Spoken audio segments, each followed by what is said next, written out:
it can ignite, and all you gotta do is bring the light. Cause a new light shine, cause a new light shine. Time to get on up, say tradition. Shalom y'all, Eliana here. Before we jump into this week's episode, I just want to share that it's another one of our live episodes. This one was recorded this past summer at NewCAJE. NewCAJE's mission is to connect, inspire, and affirm all Jewish educators to build a stronger Jewish community. It's a pluralistic organization for Jewish educators of any age, from anywhere, doing any sort of education. Its flagship program is a conference over the summer. We've had it online the past few years, but I, for one, am so excited to be back in person. But they also do learning throughout the year. If you're a Jewish educator, I highly, highly recommend that you check them out. I have also had the privilege of being the director of LEAP, the Leadership for Emerging Education Professionals Fellowship Program, for the past few years, which is for educators in their first 5 years of doing this as their job. Happy to talk to you with my LEAP hat on. If that is something that you're interested in, please let us know. It was such a delight to record this at NewCAJE. You'll hear us responding to people in the chat. The live episodes on Zoom are so fun because we get to really engage with people and bring their voices into the podcast. We're hoping to do more of these in the future, both through the Light Lab and with partnering organizations. If you'd like to bring us in to do a live podcast recording, either over Zoom or in person, let us know. You can now email us at podcast@lightlab.co. That's podcast@lightlab.co. And now we take you to this week's very special episode.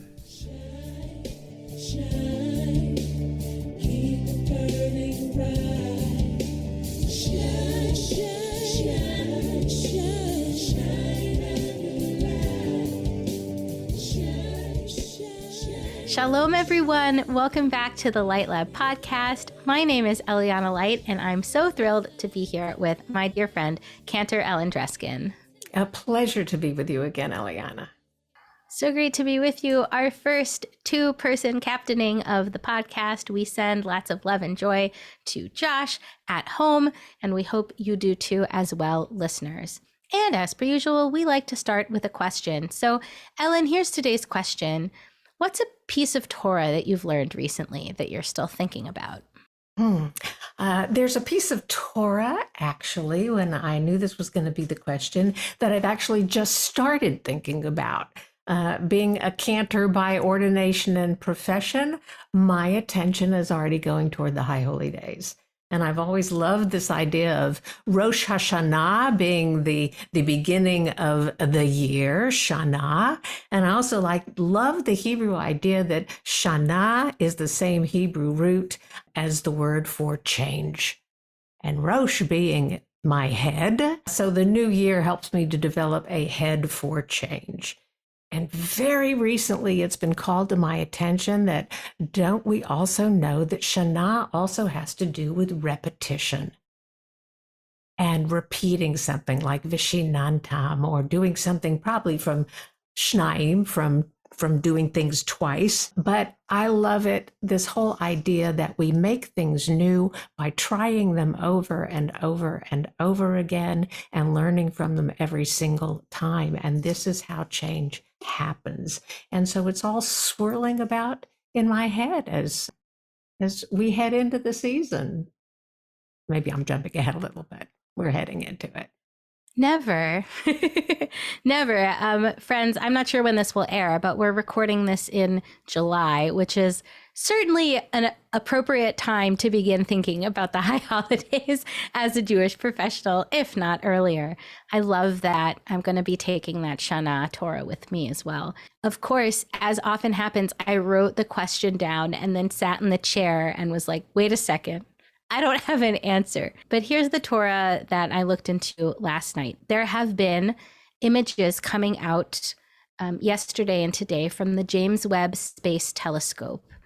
I'm not sure if you've seen those pictures, but if you Google James Webb Space Telescope, they will probably come out. And the picture that was unveiled yesterday, it's really incredible. It's a picture that takes us back 13 billion years to some of the earliest galaxies that were created, that exist in the universe. And they were saying in the article that if you imagine putting a grain of sand on your finger and then stretching your arm out as far as it can go, that little grain of sand is the minuscule piece of the universe that this photo captured, even though there are galaxies upon galaxies in the photo. It was almost too much to stand. Really incredible. And then I wanted some sort of way to respond, because we have just learned and seen something new about our universe.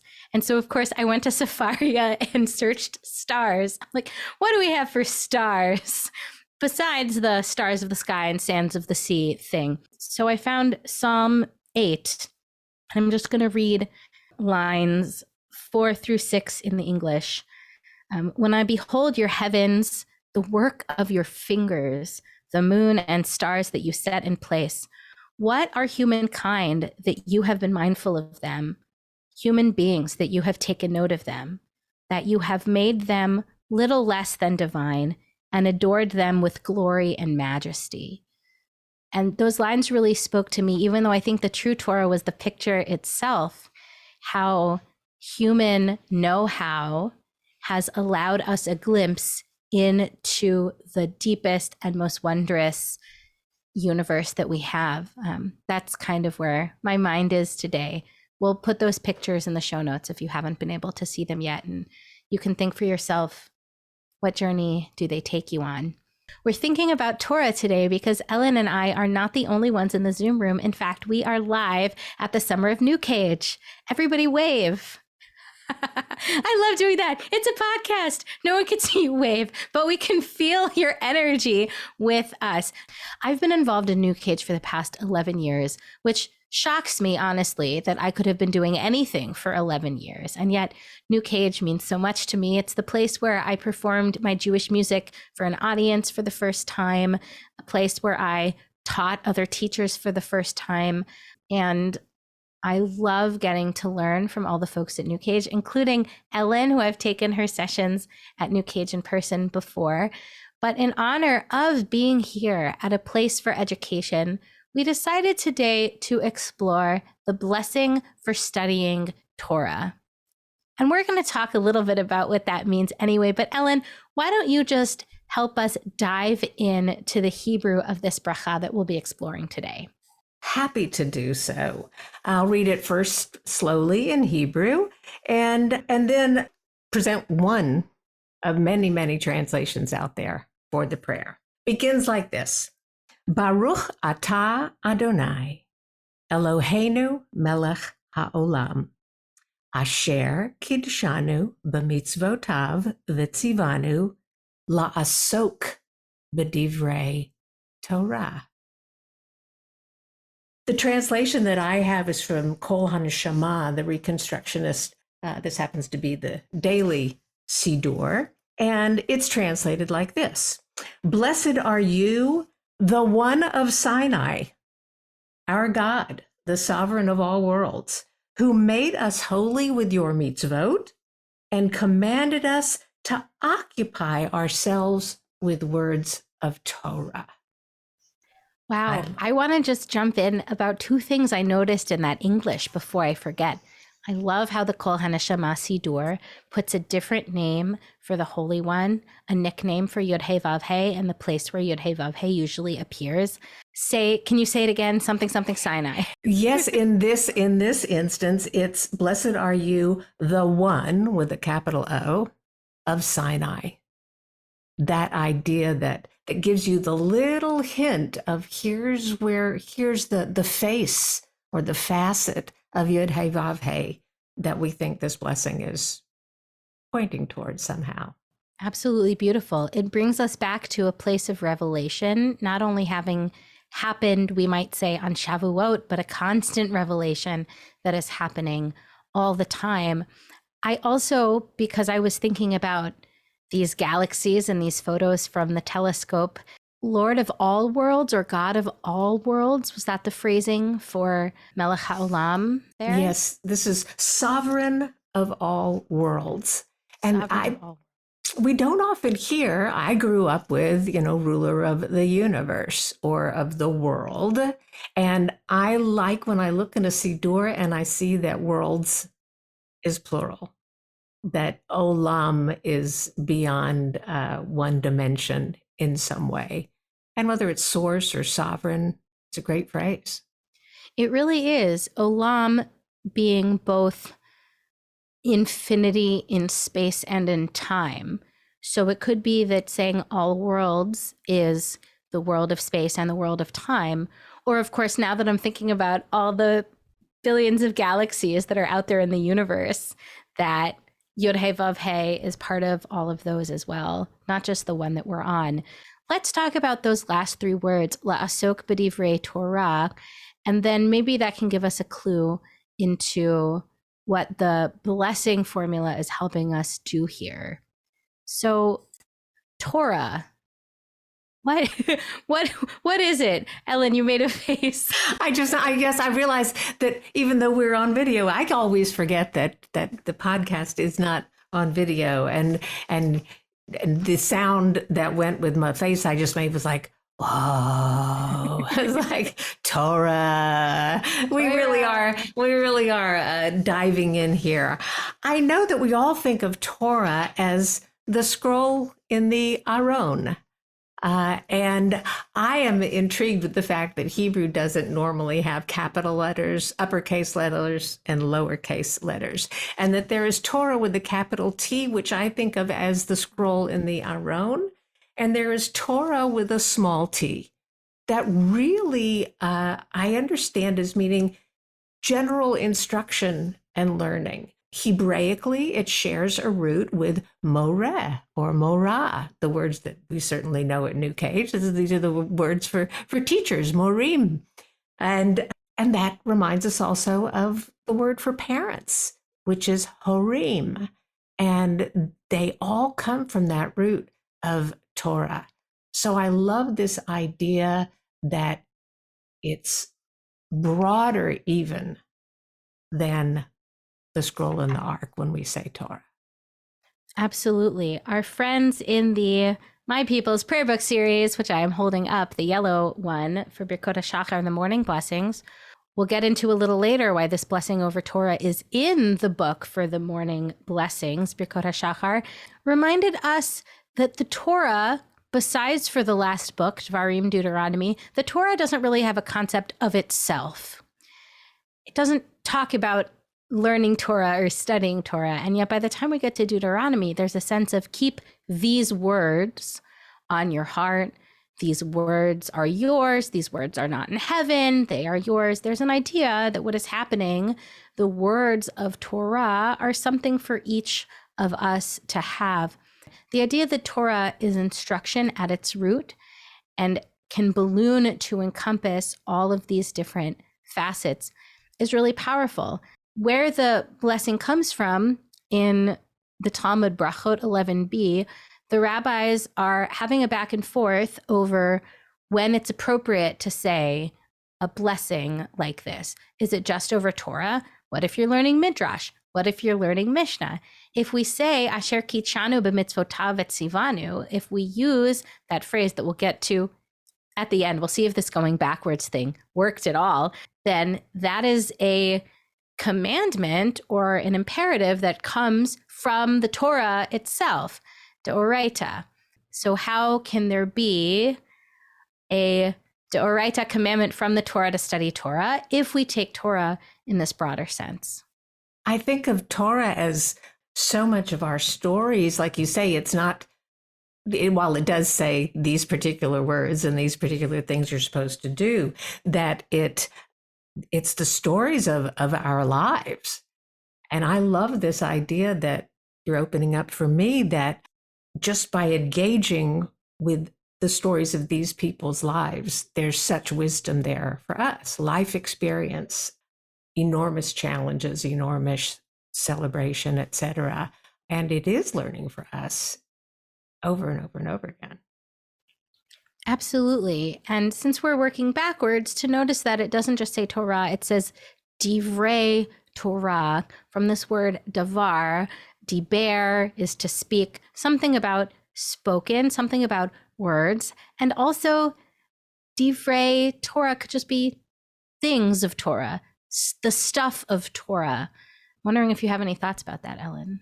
Well, it's yeah, the matter that it's not, it goes back a little bit to what you said. If it's not in heaven, it's not these big, lofty concepts and ideas that are so far away. It's the matter, the atoms, the light from 13 billion years ago of everyday stuff. So that amazes me. I find that fascinating. And the idea that words make things real Jewishly and in life. Words form a lot of reality. And I think that we're reminded of that in this prayer as well, in this blessing. Words create worlds, 100%. And I'm also, again, taking those words out of context.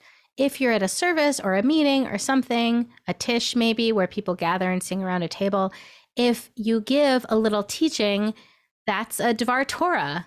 That's a Torah thing or a word of Torah. And those can happen in all sorts of different places and spaces, but it's not just the Torah itself as words on the page. It is the interplay between you and the Torah, and it is also whoever is giving the Dvar Torah is then injecting themselves into it as well. Because if you're listening to someone give a Dvar Torah, you're not just receiving the Torah, you're receiving this teacher's Torah. You're learning from them, from their own interpretation, from the parts they decided to talk about and the parts they left out, from their speaking style, from everything that happened to them in their life.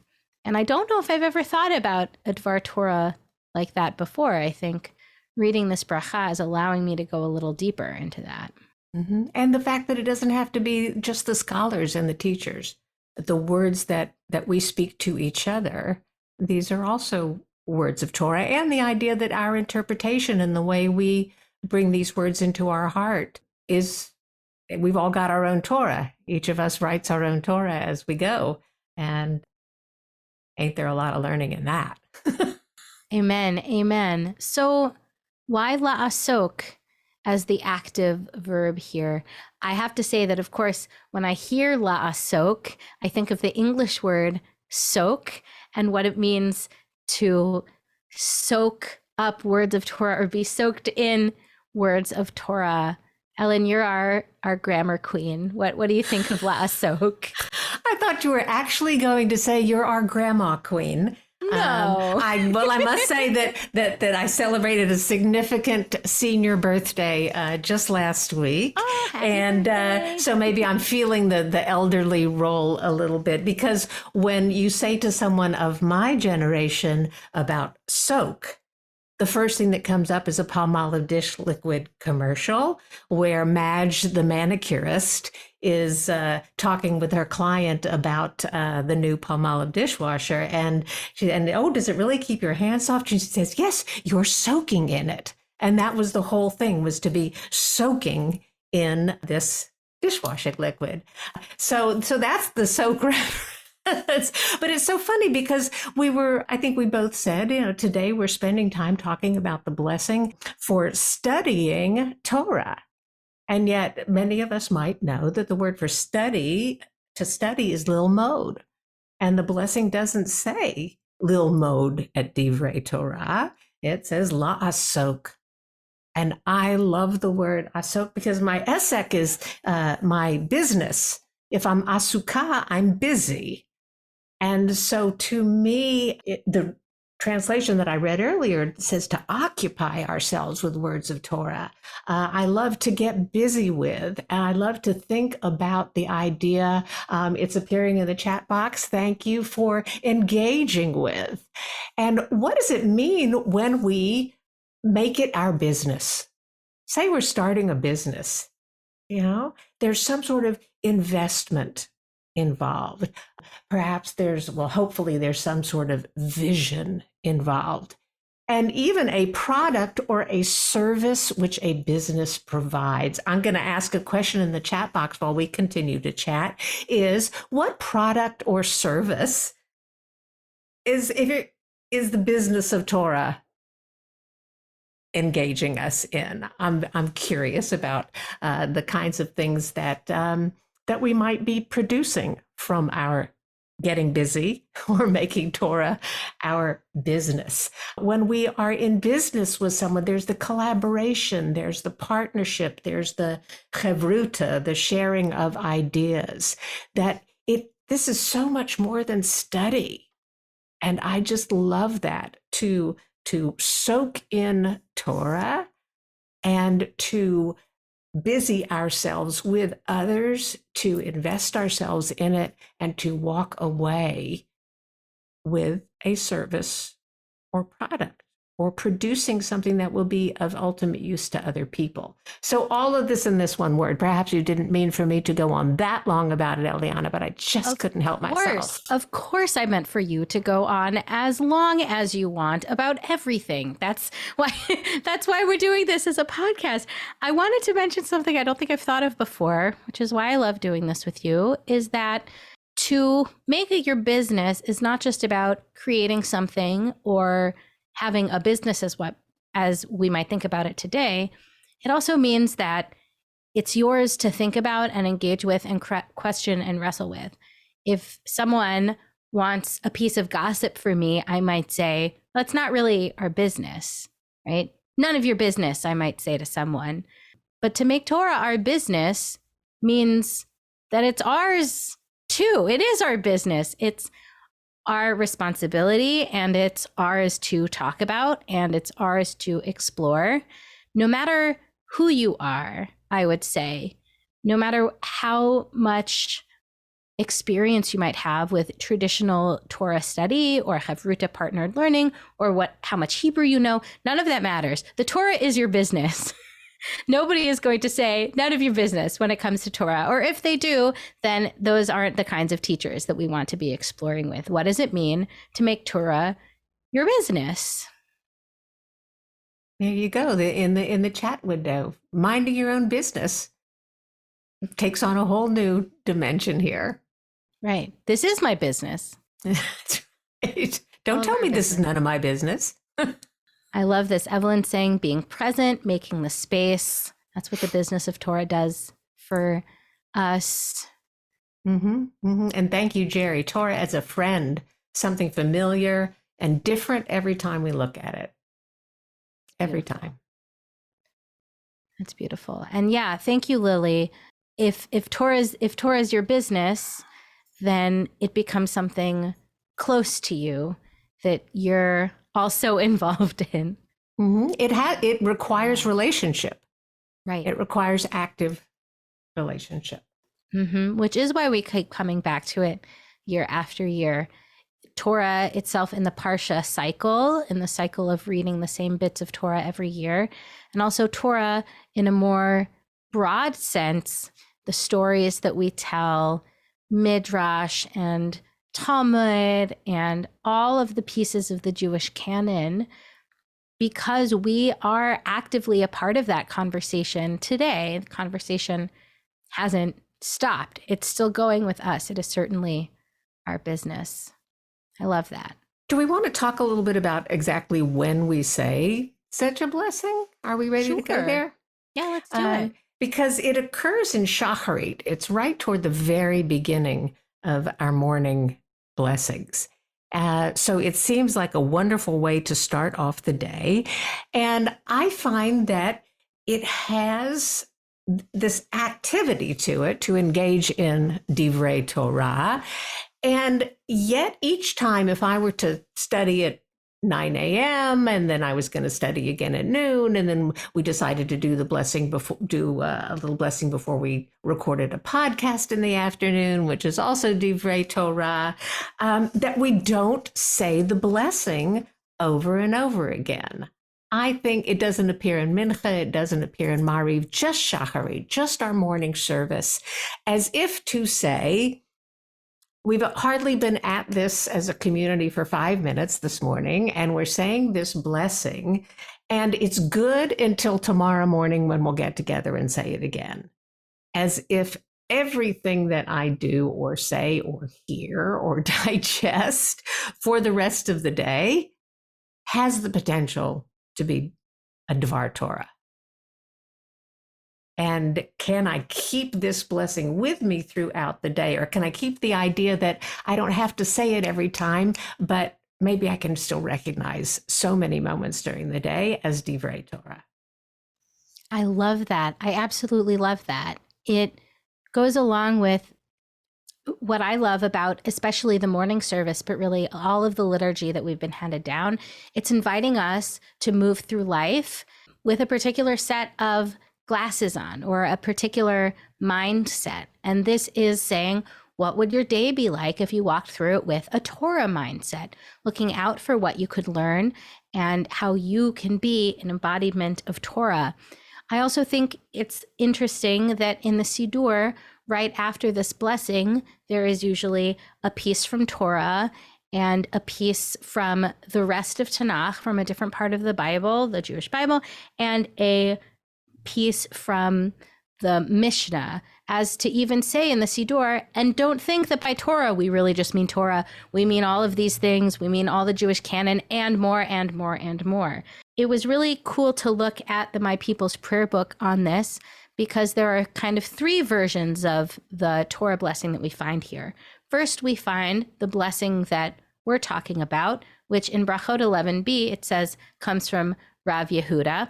But then Rav Yochanan adds a bit that starts in the Hebrew, V'ha'erev na, and I want to read it in Hebrew and English for us. V'ha'erev na, Adonai Eloheinu, Yod Heh Vav Heh Eloheinu, I'm never sure how to pronounce that, Et divrei Toratcha b'finu, uvefi amcha be'Yisrael, v'nehiyah anachnu v'tzatzeinu, v'tzatzei amcha be'Yisrael, kulanu yodei shemecha v'lomdei Toratecha lishma, Baruch atah Adonai hamelamed Torah le'amo Yisrael. And this is it in English. So Adonai our God, make the words of your Torah sweet to us and to the house of Israel, your people, that we and our descendants and the descendants of your people, the house of Israel, that we all should know your name and study your Torah for its own sake. Lishma, which is a concept some of us might be familiar with. Torah lishma, what does it mean to learn something for its own sake? Blessed are you, Adonai, who teaches Torah to your people Israel. So in the first blessing, we are engaging with words of Torah. We're getting busy with it. Now, in this blessing from Rav Yochanan, we imagine the relationship with the Holy One as teacher to student, which is still a relationship. And then there's another one. Rav Hamnuna adds these lines: Baruch atah Adonai Eloheinu melech haolam asher bachar banu mikol ha'amim v'natan lanu et Torato. Baruch atah Adonai noten haTorah, which might sound familiar as the blessing that is said before reading an aliyah of Torah when the Torah is read in a prayer service. And this means, blessed are you, Adonai our God, ruler of the world, who chose us from all peoples and gave us God's Torah. Blessed are you, Adonai, who gives the Torah. And this is another mode of reception. This is almost like passive reception. So there's engaging with, there's a teacher-student relationship, and then there's just the passive reception of Torah. I'm wondering if you have any thoughts on any of that I just rolled out there. I'm still looking in the reconstruction of Siddur and listening to the translation that you shared. And we mentioned earlier about in terms of La'asok b'divrei Torah, that this Siddur called Yud Heh Vav Heh, the one of Sinai. Just to note that what were the first words of your English of V'ha'arevna, Sweeten? Yes. So Adonai our God, make the words of your Torah sweet to us. So this one says, transmit to us, wise one, our God. And then the Chatima about Hamelamed Torah le'amo Yisrael, who teaches Torah to your people Israel, says, blessed are you, the sage, who teaches Torah to your people Israel. So again, different facets of God. I noticed that the missing word is divrei now. And so I wonder if and also for the prayer that is now associated with the Aliyah to Torah is seems to be specializing in the scroll in the Ark, in the 5 books, perhaps. And this idea that, it starts with us. There's this Kabbalistic idea that the shimmering starts from below and it awakens the shimmering on high. That first we open our hearts, we engage, we say we're going to get busy with Torah. And then we have the opportunity to learn. A teacher can teach and teach and teach forever. It's the student's open ears or heart or eyes that completes the connection so that we can call it learning. And I like this idea of this transmission that right here, it's a little bit of ve'ahavta here, even also from generation to generation of sharing these words with our children in the generations to come. So all these different ways of looking at it and sharing it. I love that. And Lily reminds us in the chat that there's, as you said, Ellen, big T Torah and little T Torah, and how this prayer, which if you read the Talmud piece, it's really great. The Gemara concludes, let's say all of them. Like each of these rabbis was like, well, here's how I might bless my engagement with Torah. And where I was like, let's do it all, because there are so many different ways and facets to engage, where one of them, Divrei Torah, does feel broader. And then this idea of making Torah sweet and learning Torah lishma, making it personalized, making it something that each person can find meaning in, I would say. And then the third one, which is really drilling down into the relationship between the Jewish people and the Torah, which is unique among everyone, even though, of course, I would like to think that when we engage in these Divrei Torah with integrity, that it does allow us to be a light among the nations and help us lead our lives with more integrity. So no, Joe, you can't have too many blessings. Of course, we're going to put them all in. It's great. But it's also interesting to note that it is la'asok b'divrei Torah that has become the blessing for studying Torah, even outside of a prayer context. I know many places who, before they engage in chavruta or partnered study or at the beginning of a lecture, will say this blessing. So let's explore it as we kind of work our way backwards. As a bracha, what is this blessing inviting us to do? My own translation of the blessing formula here would be, we experience your blessing, Holy One of all time and space, in this opportunity to become aware of holiness. Asher kitshanu b'mitzvotav v'tzivanu. It's that mitzvotav v'tzivanu, which traditionally might be translated as with your commandments and commanded us, and that issue of commandedness that can get so sticky. Do you have any thoughts on commandedness, Ellen, or anybody else who would like to type them in the chat? Nah, I don't really have any thoughts about it. This idea of commandedness, and I have to back up even one more word, Eliana, if that's okay. I mean, Always, to upset the backwards apple cart just a little bit, but to go one word earlier. And what is it about doing mitzvot and being commanded that has to do with kidshanu, with this root of kadosh, of being sacred or holy, and that anu, that first person plural suffix, that we are somehow kadoshed by doing these mitzvot. And an interpretive translation of mitzvot might not be commanded or commandments, but opportunities, chances.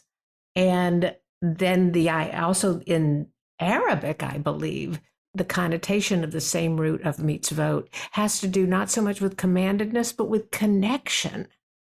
So the idea of mitzvot being something that we share as a people, And that feeling I know of when I light Shabbat candles or when I study Torah, the idea that people all over the world are doing this, and I feel a connection to them over time. For generations of my own family, these acts have been done and these blessings have been said. So these mitzvot connect me in time and space to the olamim, to the different worlds, right? And there's also, I realize when I say I share kidshanu b'mitzvotav, I always want to be curious about how can this action I'm about to perform awaken me, elevate me, make me more intentional, take me off autopilot. For me, these are all implications for me of that one word, kidshanu, is that's what I'm going for. Why did you command me to do this? Let's talk about that. I love it so much. I love the idea of mitzvot as a connecting point. We say this version of the blessing formula really only for rituals that we are doing that can be traced in one form or another, sometimes with stretching and sometimes without stretching, to Torah. And when we trace it all the way back, and when we envision not just those around us, but those before us and those after us, it invites us into that world. And that's really what I think blessings are or can be. And we get to talk about this every time a blessing comes up on the show. And there are plenty more where that came from. But that the bracha itself is inviting us to focus on something, either to focus on a time period like Shabbat or a holiday does, or to focus on an action like lighting candles does, or to focus on something we are about to learn or do like this blessing does. And to say, if you put a parentheses, if you put a bracket around it and actually really only focus on this little piece, it has the power to be transformative. It has the power to be elevated. This moment or this thing that you're doing has the power to become elevated and holy, but only if you choose to make it so, right? Only if you actually, as you said, Ellen, do the elevating, because it's very easy to say a blessing with no intention. I mean, you know, when I was a kid and I was learning the brachot over food, I really used to think like these are just words that we have to say before we eat because God wants us to say these words. And if we don't say the magic words, then I don't know, bad stuff will happen. But it's not, it's an invitation into a particular way of being whereby we are noticing and naming what we are doing as having holy potential in us and in the world. Mm-hmm. Use the magic word of magic. You know, that this is not a magic formula, abracadabra aside, but this is an intention. What you just said, it has the potential. And I'm the one who flips that switch to awaken the potential of that moment and the possible significance of my making a habit of performing this act, of looking at learning in this sacred way and in trying to be awake to it. And this is one of the ways that you and I have talked about so many times, Eliana, that saying these prayers and being intentional about them with regularity shapes, it forms, it's part of our story, and we make it part of how we interact with the world, hopefully in a positive way. I think so. And by making it a habit, we're also, to go back to what we said at the beginning of all this, we're also making it our business, right? This is my business to learn and to explore and to react and respond and engage and soak up whatever it might be Torah. That's my business. So what might it look like to not just to say or to have this bracha at the beginning of the day in the morning liturgy to set us on a path, but I'm thinking for myself as someone who is not always the most focused and can be very easily distracted. What are the moments in my life, either when I'm talking to someone or when I'm turning on an online class or when I'm listening to someone give a lecture, whatever it might be, where I make the choice to say this bracha and say, I want to learn. I want to open myself to the opportunity that now is a moment where Torah is taking place. And because Torah is my business, I'm going to make it my business to be present and be here. Could that do something for me? What might that look like? I give that a try. It's a mindfulness technique. Certainly, I think that in a previous podcast, I told the story that Noah Ben Shea tells about knots in the string of pearls, that the blessings that we say are knots in between valuable pearls on a string, so they don't all just slush together.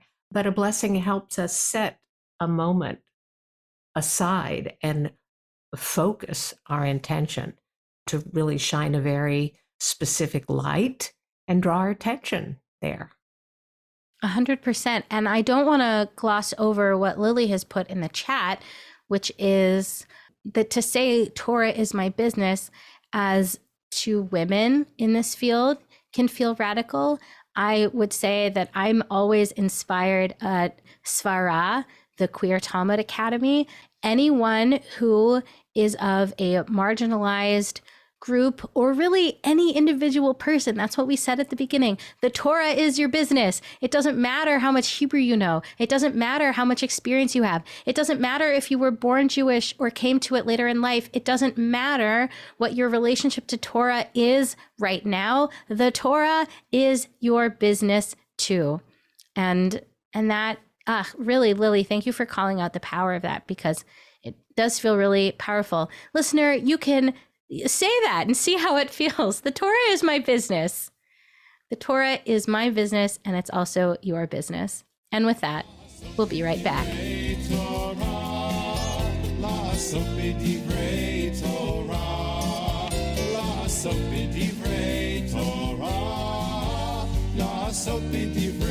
Welcome back, everybody, from this short break.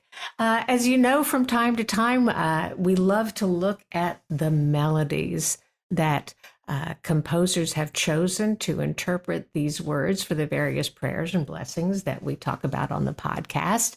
And today is no different. I think that for this blessing, this La'asok B'divrei Torah, something that I find very powerful actually is the chanting of the trope, like an aliyah trope for this blessing. The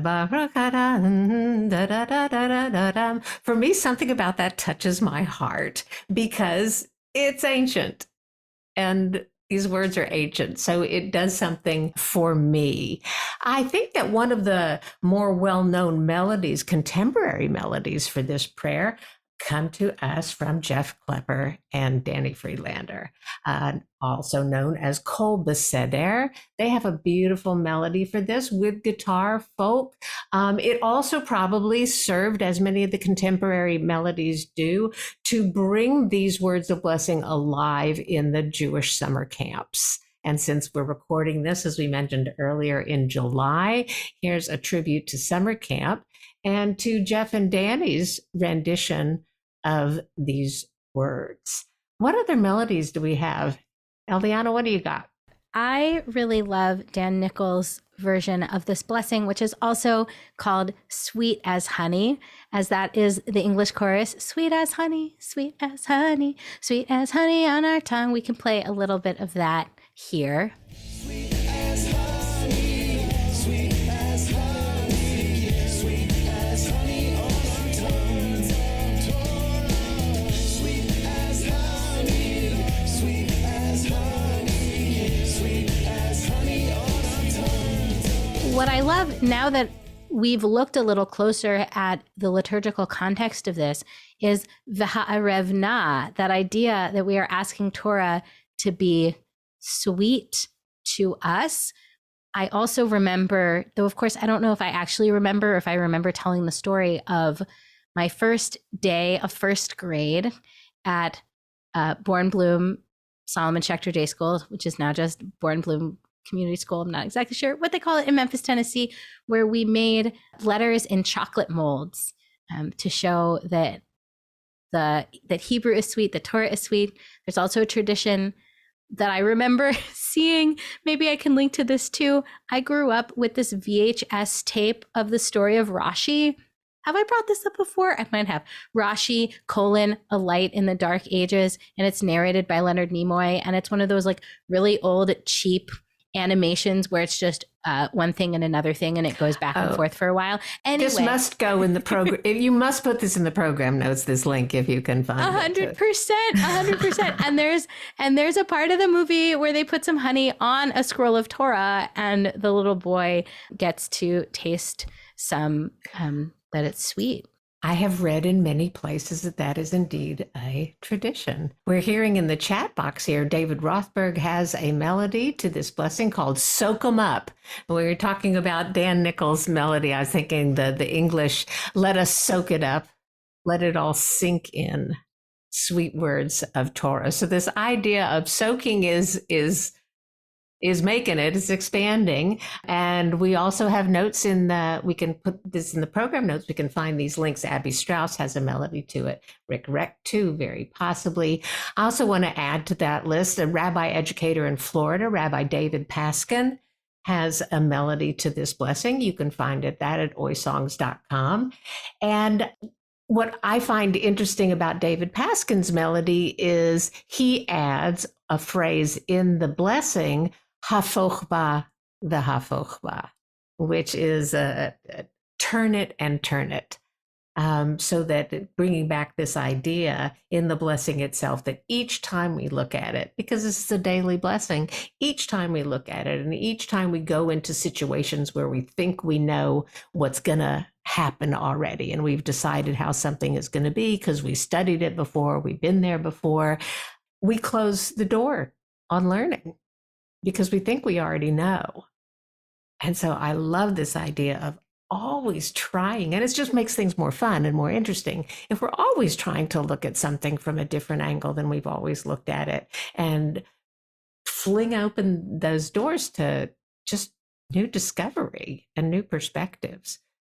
Perhaps I'm feeling the lack of that in today's world, who knows, but go figure. Perhaps. And with that, we'll be right back.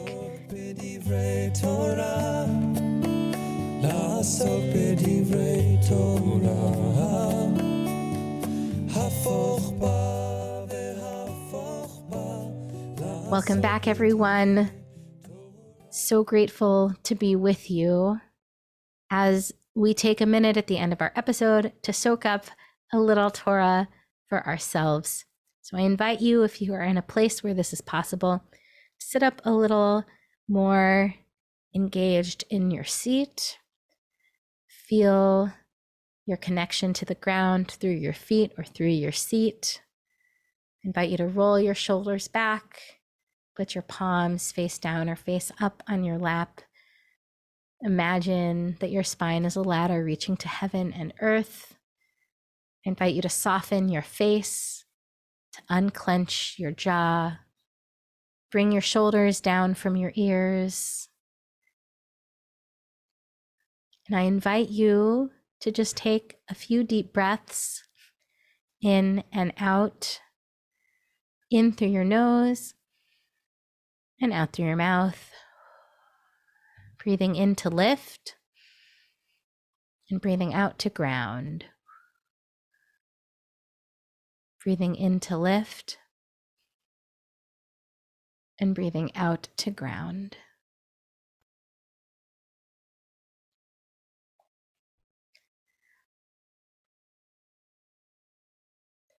I invite you to imagine a golden and shimmering letter aleph. What does that look like? What does that feel like as you invite it into your psyche? A golden and shimmering letter aleph. It's dancing, it's playful, it's present. It sparks and it spins and it twirls. This sound before sound, this potential,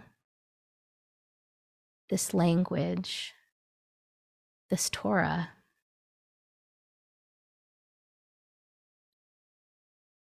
I invite you to imagine that this aleph, this golden shimmering aleph, is now playfully moving and dancing right at the top of your head, right where your head meets the air. And all of a sudden, you can feel as if some of this aleph is being poured into you.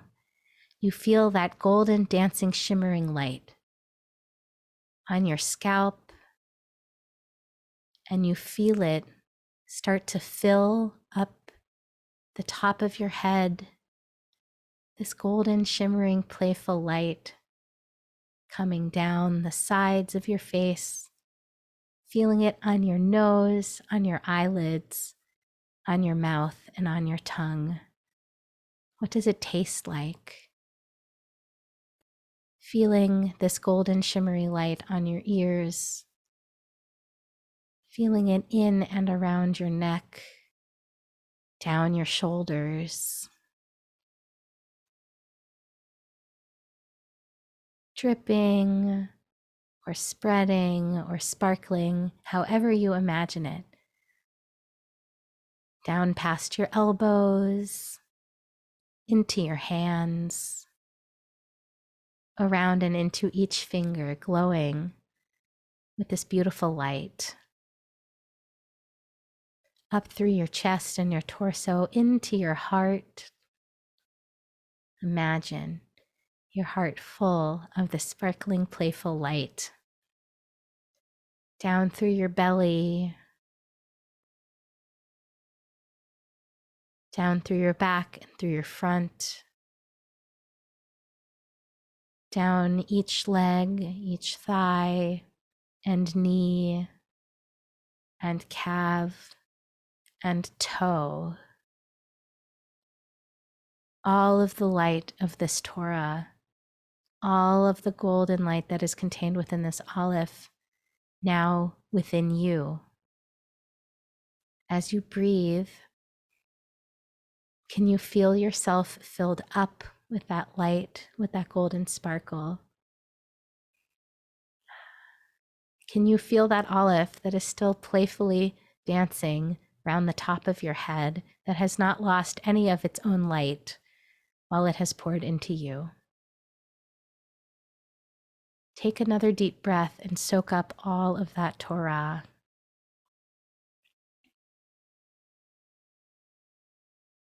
And plant a little bit of that golden light into your heart. You can imagine all of it kind of condensing into a little marble and going back into your heart. The Torah is yours. That golden light is always there, no matter who you are. Take a deep breath in, and I invite you to bring gratitude into your body for this Torah and for everyone, past, present, and future, that you get to share it with.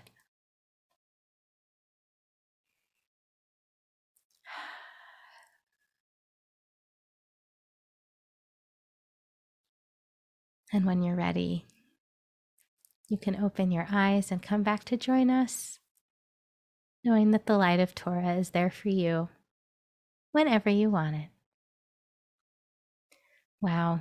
Thank you so much to our friends at NewCAJE for giving us the space to do this live taping and for joining us today. Listeners, if you'd like to come to a live taping or organize one for your community, let us know. It really is the most fun. And of course, thank you so much, Ellen, for being with me today. Always a pleasure, Eliana. Can't wait to learn more. Thank you so much to Christy Dodge for editing. Our theme music is A New Light by me. You can find all of the things that we've talked about in our show notes. Please like us on Facebook and Instagram, follow along, share the podcast with anyone who would like some playful, golden, sparkly light of Torah in their life. And we will see you very soon.